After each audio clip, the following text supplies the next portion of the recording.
जुन्नर तालुक्यातील एक समाजसेवक म्हणून ओळखले जाणारे जे गोरगरिबांना नेहमीच आधार देत आहेत ते सूरजभाऊ वाजगे यांनी आपला वाढदिवस साजरा न करता सामाजिक भान जपत नुकत्याच घडलेल्या पिंपळवंडी येथील पीडित कुटुंबाला जीवनावश्यक किराणा साहित्य, अन्नधान्य तसेच मुलांना शैक्षणिक साहित्य देऊन पीडित कुटुंबाला आधार देत माणुसकी जपले। या संदर्भात जिल्हा परिषदेचे माजी उपाध्यक्ष शरदराव लेंडे यांनी सूरज वाजगे यांच्या सामाजिक कामाचे कौतुक करत कुटुंबाचे सांत्वन केले।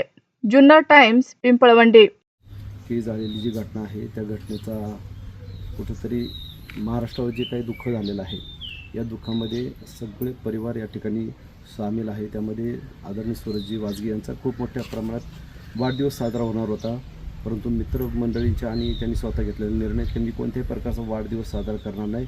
उलट माझी जी इच्छा आहे की ह्या परिवाराला काहीतरी थोडीशी मदत या भावनेने द्यावी। ते तर म्हणते की माझं कुठं नाव उल्लेख करू नका, परंतु आम्हालाही वाटते की आम्ही एक समाजाचं काहीतरी नेतृत्व या ठिकाणी करत असतो, पण हे ज्यावेळेस अशा पद्धतीची मदत यांच्या माध्यमातून म्हणजे जो आनंदाचा उत्सव तो थोडा बाजूला ठेवून आणि या कुटुंबाला त्याची मदत व्हावी या दृष्टिकोनातून थोडासा या ठिकाणी किराणा माल आणि मुलांसाठी वह्या ज्या खूप महाग आहेत त्या वह्यांचं देखील या ठिकाणी त्यांनी दिलेलं आहे।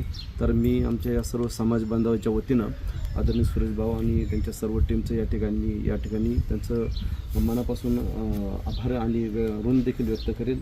आदरणीय सुरेशभाऊ, तुम्हाला ही कल्पना कशी सुचली? मला असं तुम्हाला वारंवार वाटतं की कसं तुम्हाला सुचलं? नाही, कल्पनेचं मुळात तालुक्यावर हिशोब कळा आहे आपल्या, आणि एवढी मोठी दुर्घटना घडली। खरं तर वाढदिवस दरवर्षी येत असतो, परंतु अशी जी दुःखद घटना आहे याच्यामुळं प्रत्येक माणसाने हळहळ व्यक्त केली आणि आपलं एक कर्तव्य आहे, जबाबदारी आहे।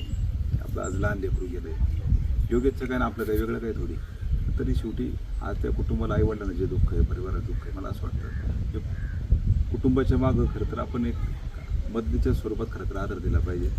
ही अशी एक भावना होती की काय आपण केक कापतो 300-400 रुपयाचा, बाकीचा खर्च करतो, त्याच्यापेक्षा तेवढ्याचं काही किराणा येईल लेकरांना काय समजा शैक्षणिक साहित्य येईल त्या पद्धतीने जर दिलं तर नक्कीच ते थोडीफार खारीचा वाटा का होईना त्या कुटुंबाला आपल्याकडून मदत होईल। आणि त्याच भावनेतून खरं तर आपण छोटासा का होईना उपक्रम केला आणि त्याच्यामुळे इथं अध्यक्ष साहेब लेंडे साहेब असतील जे आजपर्यंत मला मार्गदर्शन करत आले, आदरणीय संतोषभाऊ घोटणे आहे, सगळी मंडळी आली आणि योगेश असेल, योगेशच्या सगळ्या कुटुंबात सगळ्या दुःखात आपण सगळे सामील आहोत, सगळा तालुका सामील आहोत। आणि त्या दिवशी पण मी या सगळ्या आईच्या भावना ऐकल्यात। पिंपळवंडी गावामध्ये ज्यावेळेस आपलं सगळा मोर्चा निघाला, सगळ्या गोष्टी म्हणजे फार भावना अनावर आहेत। खरं तर न्यायप्रशासन लवकर तर न्याय द्यावा आमच्या बाळाला, एवढीच विनंती। प्रश्न असला की बोलण्यासारखी परिस्थिती नाही, म्हणून जी घटना घडली तेव्हा मी प्रत्येक वेळेस येतो, पण मी काय व्यक्त होत नाही। योगेश काय, मी काय,